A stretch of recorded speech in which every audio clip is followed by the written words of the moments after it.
of these in 2022 was an interesting game, and you basically had two choices. The first one was you could order a Bronco exactly how you wanted it, and if you did that, you'd probably get it about 1.5 to 2 years later.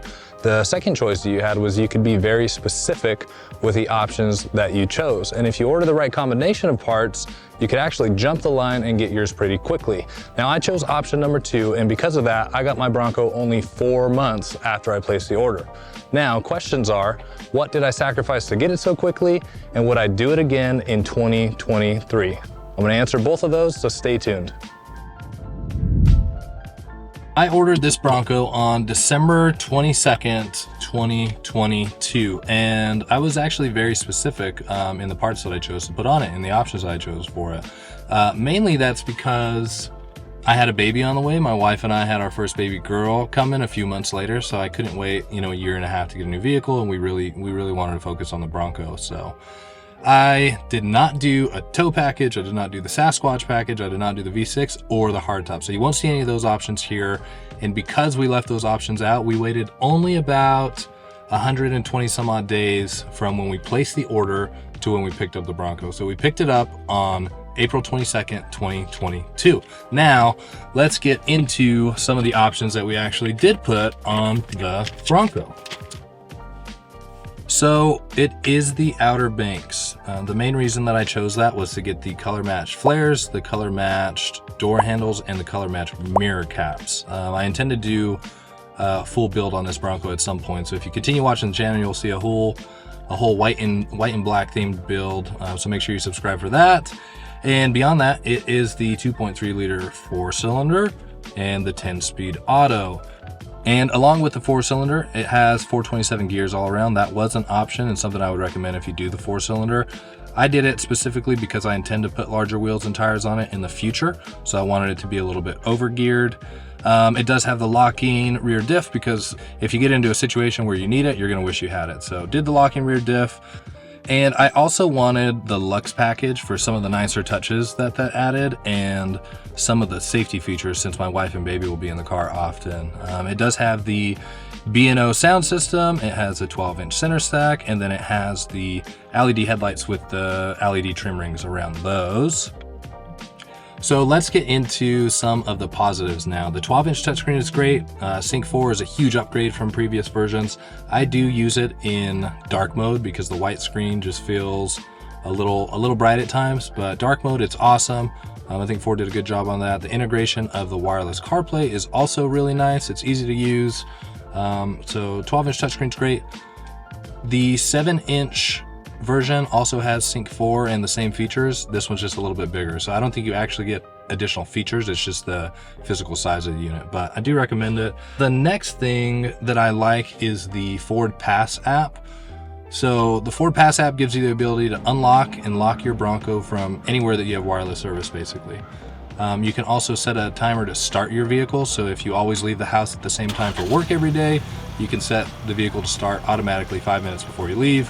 And then that Pass app actually saved me from locking my keys in the Bronco when it was running, when we were just about to leave town to move. So it saved my butt, and I do like the Pass app.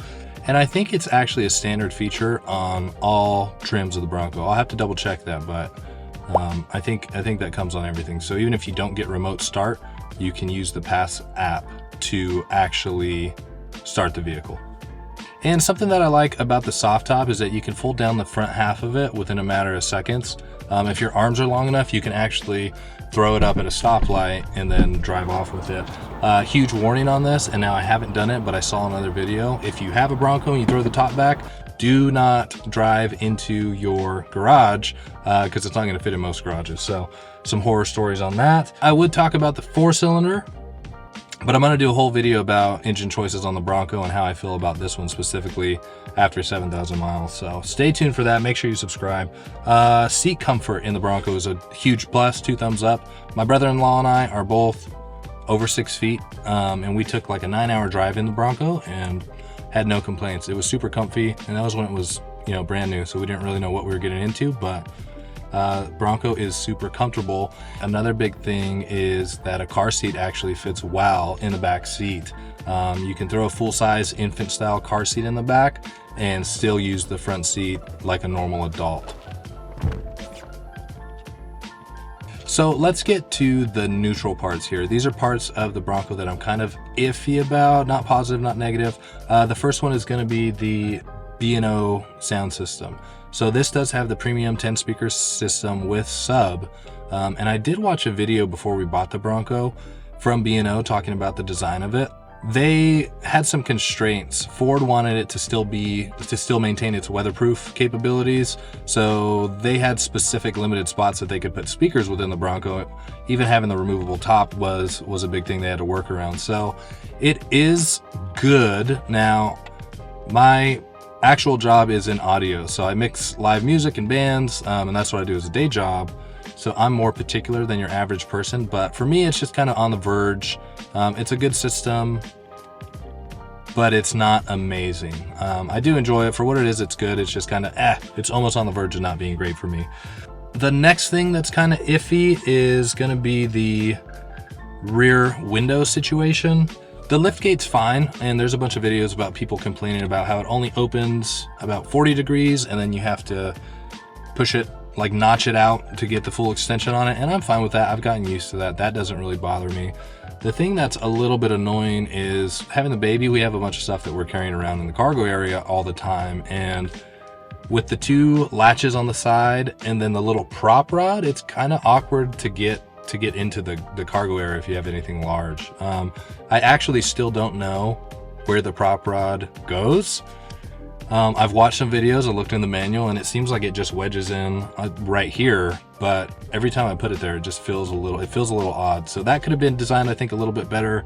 I come from the Jeep world to where even on a soft top, the back windows had zippers, and you could kind of unzip the sides and then flip the window up onto the back, giving you some better access to the hatch. So that's okay. I think that's just one of the sacrifices of getting the soft top, but all in all, it's fine. It's just a little bit of an inconvenience. Now, that's not all for the soft top. The other portion of this is going to be road noise. So anything over about 50 miles an hour, and you will notice extra road noise over your standard type of vehicle. Now, it is not as bad as like an older Jeep TJ or an older Jeep YJ, but it does have additional road noise that you will notice with the soft top. And that's just a sacrifice I kind of knew I was getting into, not choosing the hard top.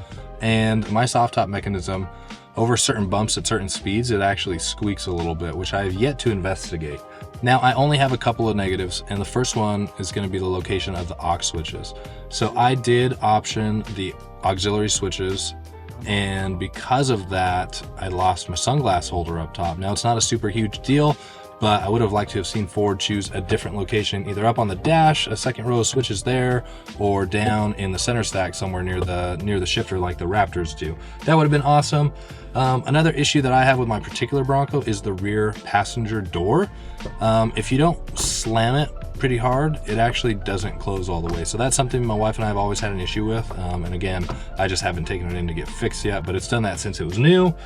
And the next one doesn't have to do with the Bronco as much as it has to do with service from Ford dealerships. So a couple months ago, I got a recall on the windshield. I think it stated that it needed to be removed, the adhesive reapplied, and then reinstalled. So you wouldn't get a new windshield, it'd be your existing one, but it would be at the cost of Ford. So I said, okay, cool.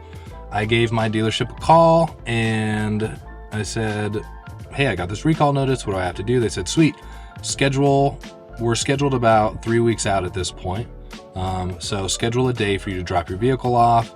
And with that, we can't actually guarantee that the third-party contractor that we use to do the windshields will show up on the day that you schedule. So be prepared to leave your vehicle for 3 days. And I said, cool, that's fine. I'm assuming that you'll have a loaner for me because the Bronco's the only vehicle we have that the car seat fits in. And they said, no, we sold all of our loaners through the last couple of years, but we do have an Enterprise on site and we'd be more than happy to rent you a car for 3 days.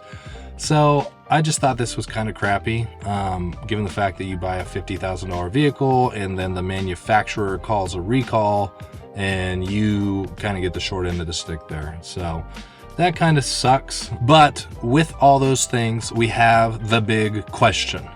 And that is, am I happy with the Bronco after 7,000 miles of ownership, even though I had to make some sacrifices? And the answer to that is yes. Even though I would make a few changes if I could, I really have enjoyed owning the Bronco, and knowing what I know now, I would do it all over again. Now, going into 2023 will be an interesting time to order a new Bronco. We'll see order banks open up, and you may or may not have to make some of the same sacrifices that I did, but I'm all thumbs up. If you have to make some choices, I don't think you can go wrong with even a base Bronco. Just depending on what you need, but I would say thumbs up. I would do it all over again. It's been a good experience for me. Now, with all of that said, things today are a lot different than they were when I ordered my Bronco. So if you want to avoid making a mistake that tons of people are making, make sure to watch this video and don't forget to subscribe for more content. Thanks for watching. See you next time.